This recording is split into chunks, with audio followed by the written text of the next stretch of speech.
Hey guys, welcome to the video. These are the best settings to use for Borderlands 4, including the most important one. Left trap supremacy! First up, this setting is going to revolutionize your grappling. So as you can see, I'm grappling across the environment without my feet touching the floor.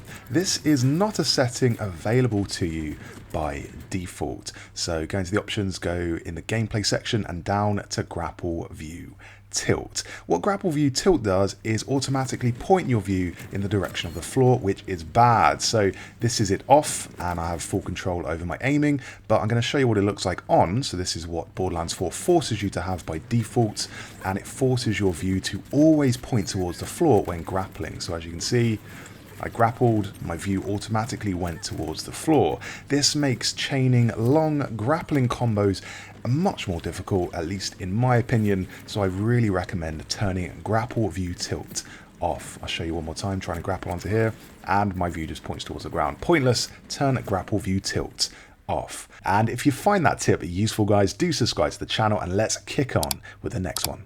The next settings you need to change are horizontal look sensitivity and vertical look sensitivity. Bump these up to about 2. 2 at minimum. You can go up further than that if you want. And this basically increases the speed at which you look around the environments. Also, horizontal aim sensitivity and vertical aim sensitivity, put these up to about 1.5. And I'm going to show you what this looks like in practice. It just helps with turning 180 degrees. And in this game, it's all about sliding on your knees, dodging and evading. And you want to be able to track your opponents and your enemies while you're doing this. And by default, it's really hard to keep a bead on opponents unless you've got it up to at least 2. Cursor friction is next, and what this setting governs is the cursor movement. So the lower the cursor friction, the more smoothly your cursor moves. Obviously this is cursor only, this doesn't apply to controller, but the less friction the better, and it just makes aiming a lot smoother. With all of these settings combined, you are a lot more nimble and a lot more agile in combat scenarios. You can turn smoothly around in all directions and just make yourself a lot more evasive. Onto the advanced controls now, and this is all about dead zones. Now, if you're not familiar with dead zones, it can really transform your game, and I'm going to show you the exact settings to use. Now, this might be controversial, but I like to put the left stick in a dead zone all the way down to 0, and the left stick out a dead zone all the way down to 0. What dead zones are, just to give you a basic explanation, is this small area around the center of the analog stick where slight movements are disregarded. Now, dead zones are meant to prevent unintended actions caused by imprecision of the player or by minor stick drift. However, by reducing the dead zone, you can also make yourself a lot better. This is because you don't have to move the stick as much in order for it to register. You can move it a lot less and still trigger your intended action. Once you've done this for the left stick, also go down and do this for the right stick. And as I say, this is a more advanced feature, but give it a go, see if you can handle it, and if you can't, go back to default. Onto a setting Gearbox CEO Randy Pitchford himself tells you to turn off. This is motion blur. He says, quickie for my console friends, motion blur, not us. We aren't down with motion blur and do not support it. If you're seeing what seems to be motion blur, maybe check your television settings for whatever automatic BS it might be doing to your image. It's not us. While this tweet was aimed at console players, it also applies to PC players. So whatever platform you're playing on, turn motion blur off. The reason for that, it's just rubbish. So I'm going to show you what motion blur in Borderlands 4 looks like, and it looks like this. It triggers whenever you're grappling or whenever you're sprinting or engaged in any kind of action, and yeah, the motion blur is not very nice. Completely ruins the image. So what I like to do is turn this fully off, and also turn the quality down to off as well. Even if you've put it on with the quality very high, it's still bad. So turn everything off and you get a lot sharper image, a lot smoother motion. And in a stylized game like Borderlands, you want every available inch of clarity. Onto the all-important field of view settings now, and this is another one you should change. By default it's on 90, so here's what it looks like. For me, it doesn't give you enough of the screen, but we can change this really easily. All you have to do is go into the settings and put this up by 10, so go from 90 to 100. And even just this small change is going to help you see more of the screen, more of the action, and hopefully more of the enemies all around you. So do a little comparison now. Here's what the field of view looks like on 100, and here we go back to 90, and you can just see the border around the screen. This is the window frame. You can see a lot more of it, even just bumping it up by 100. Right now, the field of view settings are only available for PC players, but Randy Pitchford did tweet that his team are looking into implementing field of view settings for console players as well. This next setting is going to massively help your movement in the game. This is the mantling setting. So go down to mantle with forward and turn this to on. When you've got this on, it means you don't have to jump to mantle over objects. All you have to do is run into them and your character will automatically mantle up them if they're not too tall and if they're just the right height. But it seems like the designers purposely put objects at similar heights here, so you can mantle up quite a lot of things like haystacks and crates and, you know, ledges and all that kind of stuff. And for things that you can't mantle up, you can always just double jump. So I don't know why this was off by default, but it is. So you have to go into the settings and turn on mantle with forward. Another setting to change, and this is in the same section, is the screen shake intensity. So this is by default, screen shake is set to on, and every time you get hit, the screen violently shakes, which is not my cup of tea. But if you turn it off, there we go, we have no screen shake, which is very distracting, and it's not really useful. You can always see your health in the bottom left, and screen shake is just needless clutter. It's kind of an effect that's a bit dated, so I like to turn that off and just get right to the action. Gore is another thing I like to turn off. That's because I monetize videos on YouTube, and gore is not really going to help with that. I had a Dying Light video demonetized because of the gore, so YouTube is really cracking down on video game violence. It's also going to help if you've got young children in the house, maybe you've got a brother or sister or even a kid. It's good to know you can turn off the gore. And as we go down, here's a universal setting I recommend everyone change, and that is echolocation, path, visibility, duration. Set this to long. This is essentially your waypoint. So you see this long glowing golden line. This is going to point you to the direction of your active quest or your map marker or whatever you've put down on the map. The only problem is by default this only lasts for 6 seconds. You then have to press up on the D-pad to summon the golden line again. As you can imagine, this does get quite annoying. So put it on long, and then you've got a few more seconds for it to linger on the screen. Now it doesn't actually stay there permanently, even on the maximum setting, which is long.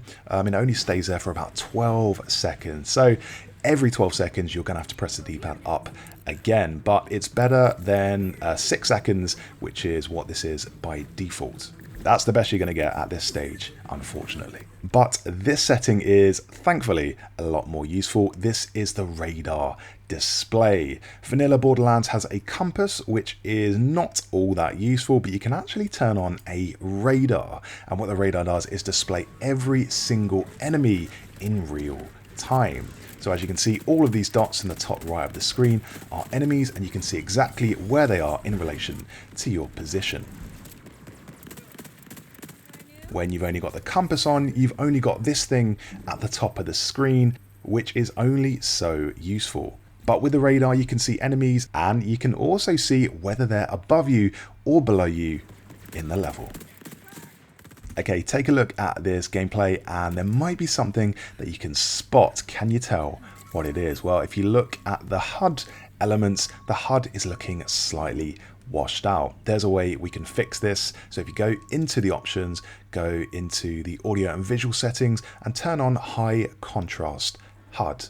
Also turn on high contrast reticule, and what you can notice now is the HUD and the reticule is high contrast, so it's got a black border that really pops against the environment. Once again, here's what it looks like off, and here's what it looks like on. A much bigger improvement.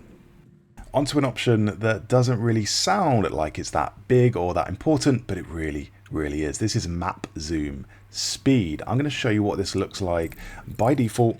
So as you zoom in using the triggers, it is quite slow to get exactly where you want. This is because the map in Borderlands is so big and you can zoom out so far that when you zoom in again, it takes quite a while. So let's improve this. Let's go into the options. We're going to go to gameplay. At the top of gameplay, map zoom speed all the way on 5. And let's take a look at what occurs. So as we hold the trigger to zoom in, there we go. It's like it's almost on fast forward. You can zoom in much more rapidly and get to exactly where you want to go on the map. And you can just use this to zoom all around really quickly. It's not one of those things that's hugely deep. It just takes some of the awkwardness and some of the annoyingness out of navigating the map screen. Anything that can speed up gameplay is always useful in my book. Onto the audio mix now, and this is the audio mix I really recommend using. And there are quite a lot of presets that Borderlands gives you. So for starters, we have bass reduction, which reduces low frequencies that may trigger dizziness, vertigo, or motion sickness. That's quite a special use case, so I wouldn't recommend using that unless you've got particular sensitivities here. We have ear fatigue reduction, which is really good. I'm going to come back to that.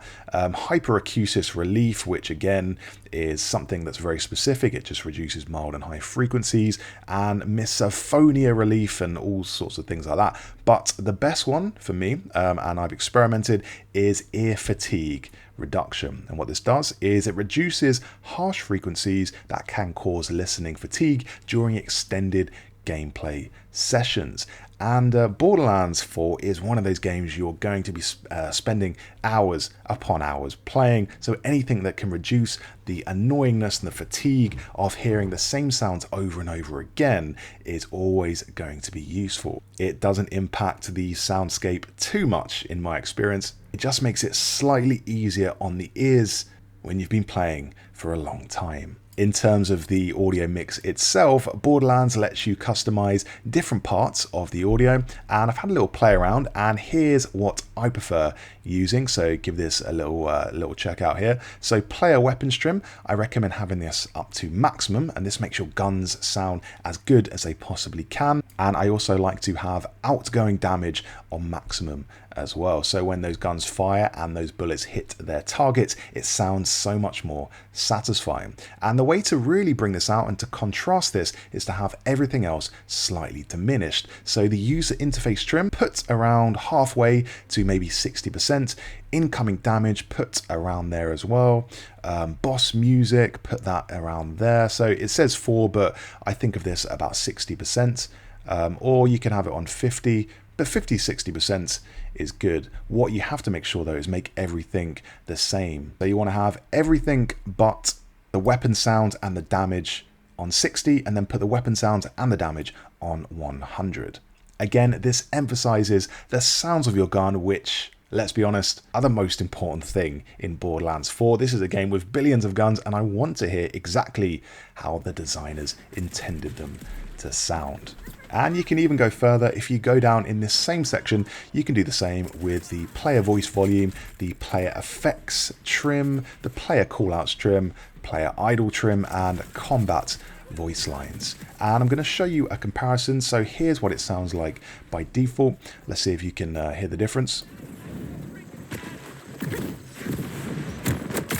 And here's what it sounds like after a quick audio mix highlighting the weapon sounds and their damage.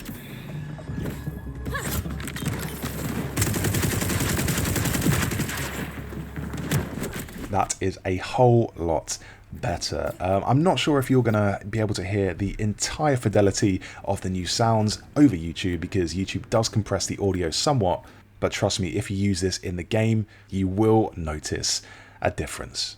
If you'd rather not mess around with all the mixing and all that stuff, you can just use an audio preset, which is a pre-mixed audio setting, and these are really useful. I recommend switching the preset to balanced. And what balanced does is provide a balance of clarity and dynamic range. And according to the description, this works for most listening environments. Loud sounds will be slightly lowered and quiet sounds will be slightly raised. Speaking of important audio options, this one might be the most important of all. This is a way to turn Claptrap off. Yes, Claptrap, the annoying robot, has his own specific setting that means you can turn his volume all the way down. And this is a must if you find Claptrap as annoying as I do. When you turn it down, Claptrap still speaks because you can see the subtitles on the bottom of the screen. It's just you can't hear him, which is great. Not only does he have an annoying voice, he also never seems to shut up, so this setting is a godsend. Anyway, those were the best settings I recommend using in Borderlands 4. Let me know if that helped you, and for more Borderlands 4 guides, subscribe to the channel.